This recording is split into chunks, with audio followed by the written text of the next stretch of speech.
I'm a PhD student working at Professor Caroline Trotter. The objective for this talk is to tell my PhD story. So that includes where I started from and what I've already done and what I'm currently doing. I also try sharing what I'm like doing, some of the preliminary results.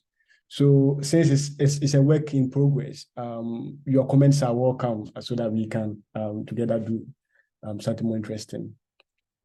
So starting my talk, I'm working on meningitis. So definitely I have to first talk about meningitis. So meningitis is an infection that affects our protective membrane of the brain, which is known as meninges, and is estimated to affect more than 2.5 million people across the globe yearly. It can be caused by a range of pathogens, including fungi, virus. Yes, but the most serious one is the one that is caused by bacteria, meningitis. So I brought this to show the context of my study, this figure. So the African meningitis belt, that's consists of about 26 countries. It's known to experience the highest disease burden across the globe. And the northern part of Ghana lies within this belt. Originally, this belt was defined by Lepissonnet. He's a French researcher in 1963. And the definition was based on a region with rainfall height of between 300 millimeters and 1,100 millimeters. And then it's in terms of latitude between 4 to 16 degrees to the north of the African continent. That is the initial definition for the meningitis belt. So this Ghana and the northern part of Ghana lies within this belt. Meningitis control in the belt has been that vaccinations has been proven to be the most effective control measure against the epidemics of meningitis in the belt. Now, coming on to the situation in Ghana. So Ghana experiences irregular and unpredictable epidemics of meningitis. So it's like lots of researches that it has a periodicity between 8 and 12 years. So within these years, we experience higher epidemics. And it continues to remain a public health concern. So from this figure, this is a number of suspected cases from 2004 to 2021. But the issue is surveillance is not quite comprehensive, though there is always surveillance system in the country that has been put in place to really track the burden of the disease. So in Ghana, we have a case-based surveillance where suspected cases are taken into lab for confirmatory processes. So about 30% of these suspected cases are taken into the lab always, and then like most of the times, 20% of these cases tend to be positive. So that is what we know, but it's not quite comprehensive in that sense. So the focus of my PhD is on meningococcal meningitis in Ghana. And the reason is being that if you consider this, the distribution of pathogenic cause of meningitis in the belt. So I have this circle here, and the top eye, the top semicircle is the distribution of main cause of meningitis in the whole of the belt. And then the down part is for only Ghana. And we could see that most of the cases are caused by the meningococcal cases. So that is the reason why I am focusing on pneumococcal meningitis in Ghana. It has 12 serogroups in Ghana, but the ones that are known to cause loss of the disease burden is due to ACWY and X. So over the years, there have been control programs against the infection of meningococcal meningitis in Ghana. So before 2012, we have been having reactive campaigns using polysaccharide vaccines. So whenever there is an epidemic in the area, any area, then that triggers this intervention. But in 1996, 1997, we had a high epidemics in the whole of the belt. That's affected about 250,000 people across the belt, and 25,000 people died from that. So it was true that we had meningitis. There was a consortium on how best we could tackle the epidemics of meningitis, and that epidemic was caused by this serogroup A of meningococcal meningitis. So through that, there was a partnership between the PAF and WHO, and then that is also funded by the Bill and Melinda Gates Foundation to come with a vaccine that can be able to target this serogroup A, so that we will be able to get that assistance in the population. And this vaccine, the advantage of this is, so it's through that initiation, the meningitis vaccine project developed a vaccine that is called MenAfriVac, and this is a polysaccharide vaccine, a protein vaccine, polysaccharide conjugate protein vaccine. Yeah. So that was what was developed, and this was manufactured in Serum Institute in India. So then it was also launched by the Drug Controller General in 20, and pre-qualified it before its pre-qualification in 2010 by the WHO. So we had the first rollout in the meningitis belt in Burkina Faso. So Ghana also happening to be within this meningitis zone. So the northern part of Ghana, we had an intervention that tackled 1 to 29-year-olds, because that is the highest burden age group. So we had a mass. Hello? Okay. So there was a mass campaign that targeted 1 to 29 age groups.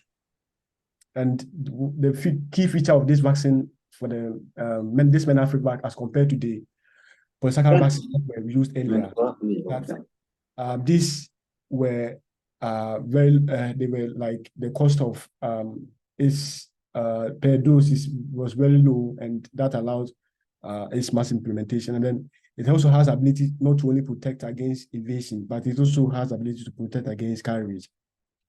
And then as compared to the polysaccharide vaccine that were used, this MenAfriVac is also known to offer longer duration vaccine protection against the polysaccharide vaccine that were initially used. And then it also has this property that helps it to be able to be sustained in a very hot areas, that's control temperature change. So in 2016, following the recommendation of a strategic group on immunization, there was a booster dose against the serogroup A. So that's targeted 1 to 4-year-olds in the northern region. And in the same year, Ghana introduced EPI, MenAfriVac, into the expanded immunization program that targeting 18 months age nationwide. So that did not only target the northern part, but throughout the country. Now, currently, there is ongoing discussion on future vaccine strategies. So, following the implementation of MenAfriVac, since 20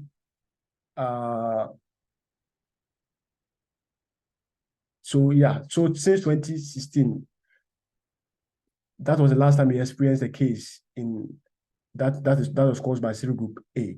But following that, we have not had a case due to serogroup A. And lots of research testify to the fact that this was a successful implementation program. However, even as we can see from this diagram, cases due to other serogroup continue to be reported over the years. So then that comes on the foundation of my research. So based on the current burden with the disease in the whole of meningitis belt, including Ghana, then the WHO had a resolution in 2020 where they came up with a team of defeating meningitis by 2030. And by 2021, they came with a roadmap to be able to meet this objective. Now, the key objectives for this roadmap is to eliminate bacterial meningitis epidemics and also to reduce cases and deaths from vaccine-preventable bacterial meningitis cases, and then to also reduce disability and improve quality of life after meningitis due to any cause. So the bacterial meningitis cause was the focus because in most cases, or in some of, we either have a vaccine that is available or a vaccine which is under development. And also the other cause of meningitis, for example, meningitis that is caused by tuberculosis is captured in another WHO program that is defeating tuberculosis. So that also captures that part. Now, these are founded on pillars. These objectives are founded on pillars like surveillance, strengthening surveillance, and then coming with preventable and control programs. And that's where, as a mathematical modeler, I come in.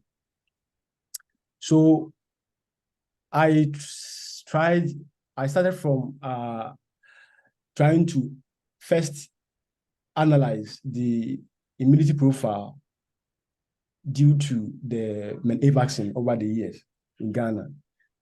And the motivation was there has not been a seroprevalence study for us to know the antibody persistence in the population. And then also on the premises that surveillance is not quite comprehensive in Ghana.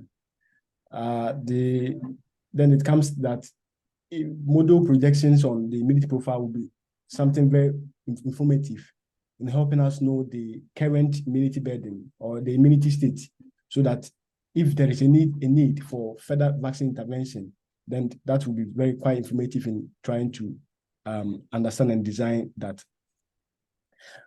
So there have been some studies on antibody persistence. So there was one that was Yaro and his colleagues conducted in Burkina Faso on using cross-sectional surveys. So they found that children or individuals under the age of 5 have shorter duration of vaccine protection as compared to individuals within the 6 to 29-year-olds. And then there was another study that was also done by White and colleagues in Senegal and Mali. And the results of that study were also suggested that those under the 2-year-olds have shorter duration of vaccine protection as compared to older ages. So the key thing here is, though these two studies show contrasting views, however, they all put to the point that the duration of vaccine protection is age specific. So then it also comes that since we are not really sure about the duration of vaccine protection. So what if we also try to explore range of duration of vaccine protection? For example, what would be the population immunity level if the duration of vaccine protection is 5 years or 10 years or 20 years or age specific? So this age specific, I define it to be if those under 5-year-olds, they have 5 years duration of vaccine protection, and then those above that, they have 10 years average duration of vaccine protection.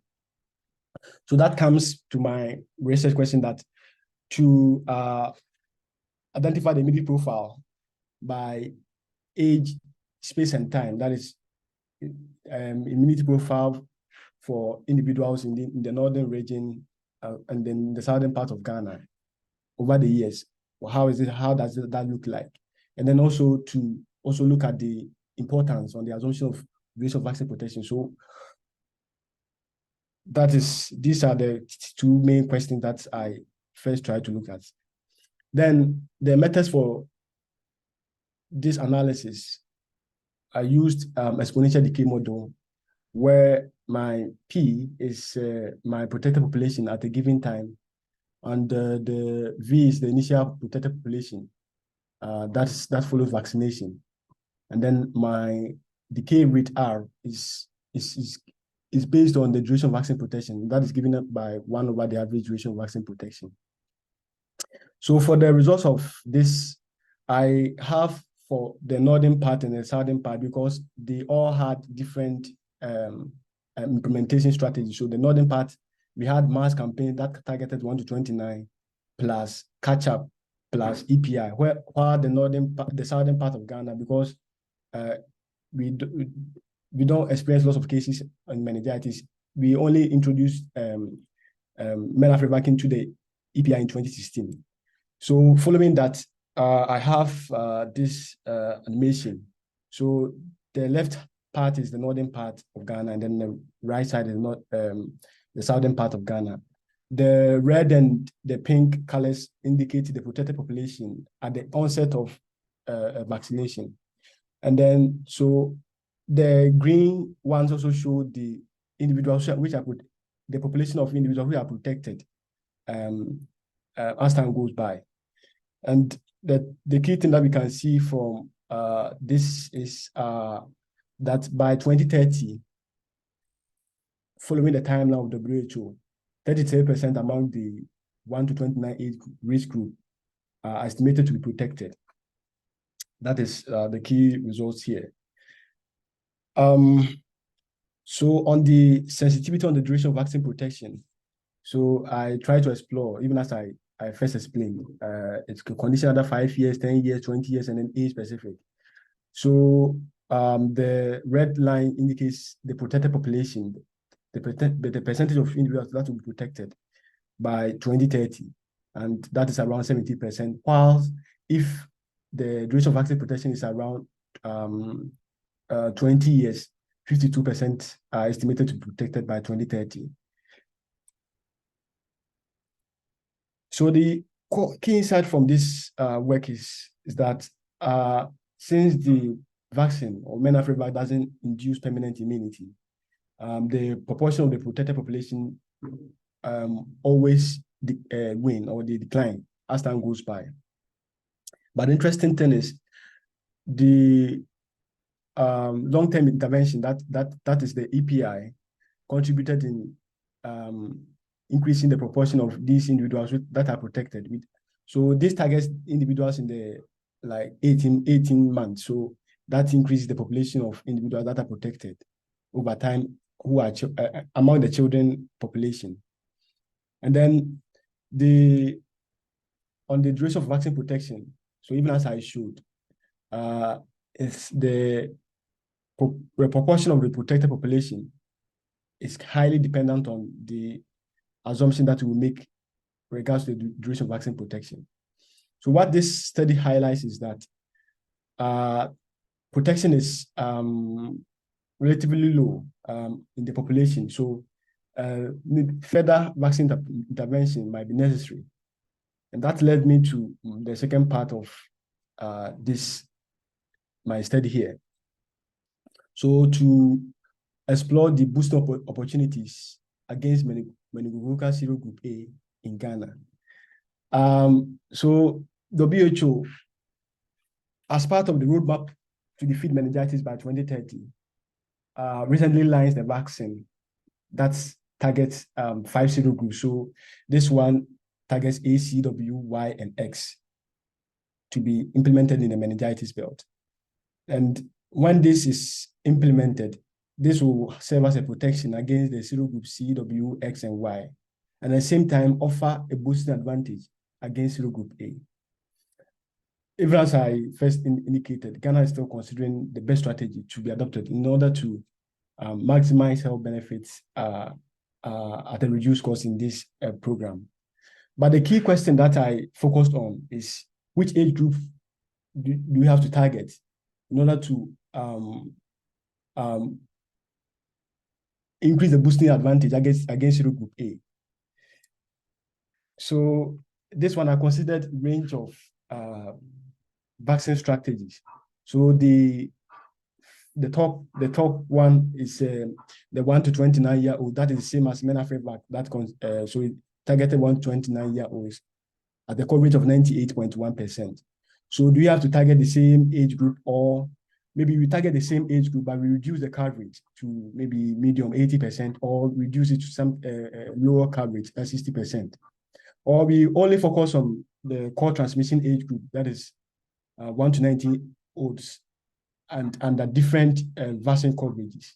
Or should our attention only be focused on the highest burden age group? And this age group, from studies, shows that more than 70% of the disease burden is within 1 to 14-year-old. So do we have to also concentrate on only this age group, and at what vaccine coverage? So this is what I try to answer in the second part of my research. So I use MNA transmission dynamics model, because the vaccine is known to not only protect against disease, but also carriage.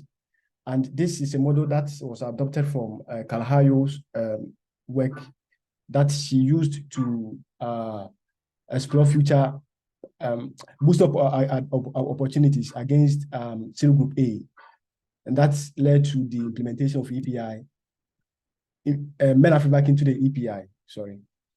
So I consider the same model. And the model structure is they have a susceptible, carrier, infected, and then recovered population. And then we also have their vaccinated counterpart. So vaccinated susceptible, vaccinated carrier, and vaccinated recovery. So this is where I have circled. This is the vaccine efficacy against carriage, and then this is the size of vaccine efficacy against disease. I did not consider vaccination here because individuals in the eye compartments are known to be ill, so they rather need treatment. So per the results of the model, I am going to show a panel so I want to first describe this so that we don't get confused there. So I define an incidence of 100,000 threshold. So if I have a case of 1 per 100,000, then I define that as a resurgence for simplicity's sake. So I first ran the model for a pre-vaccine period. So here, the 2010 is around this area.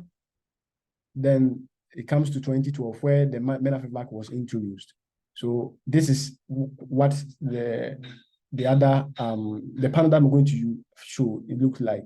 So following the introduction of the vaccine, we enjoy honeymoon period, and then for some certain time, you observe resurgence in the population. So for the performance of the range of future vaccine strategies, so the rows show the targeted age group. So the first row is targeted age group 1 to 29, and then the second row shows the performance of 1 to 19. And the last row shows performance of 1 to 14 age group, and the column showed the respective vaccine coverage levels. So if you look at the 1 to 29, of course, it offers the longest time to resurgence, more than around 27 years, following the implementation of a vaccine that targets ACWYX. And then if you consider the worst performing scenario, that is when we consider a small age group and then the lowest vaccine coverage. So that's for even that one, the time to resurgence even surpasses is around 15 years. So that is the key things here. So this compares all the performance of all these strategies. Now on the dynamics of carriage, during the honeymoon phase, the dynamics of the percent of carriers can be extremely low. So if you just look at this one might be like it's turning to zero, but it's not exactly zero, but it's something very low. So the summary of this finding is that the proposed vaccine strategies to be implemented, to be adopted for the MMCVs seem to be good candidates, all of them. But as expected, as we consider wider age target and then higher vaccine coverage, we experience more health benefits. Then the population of carriers during the honeymoon period can be extremely low, even as I showed. The interpretation of these results is that these strategies that were considered or that were explored suggest to be good candidates, even as I first said. But the important thing is we can build upon the insight that is shared from this study on the part that since the population of carriers can be extremely low, or the dose in the infectious class can be extremely low, and we have a longer time to resurgence, there could be a possibility of the disease dying out, but not there's compiling so that even as time goes on, the population, the proportion of those in the carrier class resurges or causes resurgence might be a different dynamics there. So there is a need for further investigation to better support the ongoing discussion on the best age and the best method to be adopted for these MMCVs. So that leads me to my current, what I'm doing, my work in progress, to model the stochastic die out and external reintroduction of meningococcal serogroup A in Ghana. So I brought these two figures to better as a motivation for this study. So the figure A, this is where I introduced the MenAfriVac mass campaign, and we can see that we enjoy honeymoon period. So this honeymoon period, that is like is zoomed in in figure B. So in fact, figure B, so this is a proportion, or the percentage of individuals in the infectious class, and the infectious class, this includes individuals in the IC, VC, and then the VI.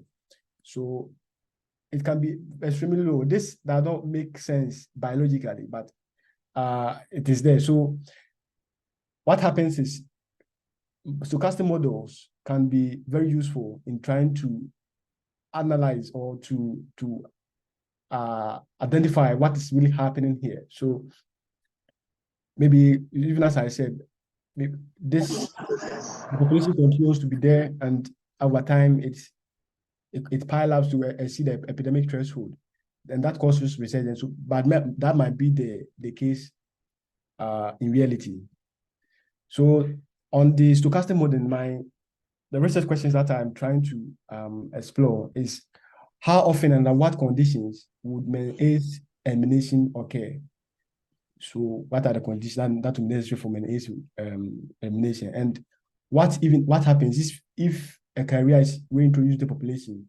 Because Ghana is not a closed population. It has lots of interaction between itself and the neighboring countries. So what if a carrier from another country comes in the population? What happens? And then how often should there be even a reintroduction of new case to cause resurgence? So this is what I am looking at. And for this work, I am using the Odin.dast stochastic package. This is something new, but it's very useful. So what it does is the user supplies the model input into a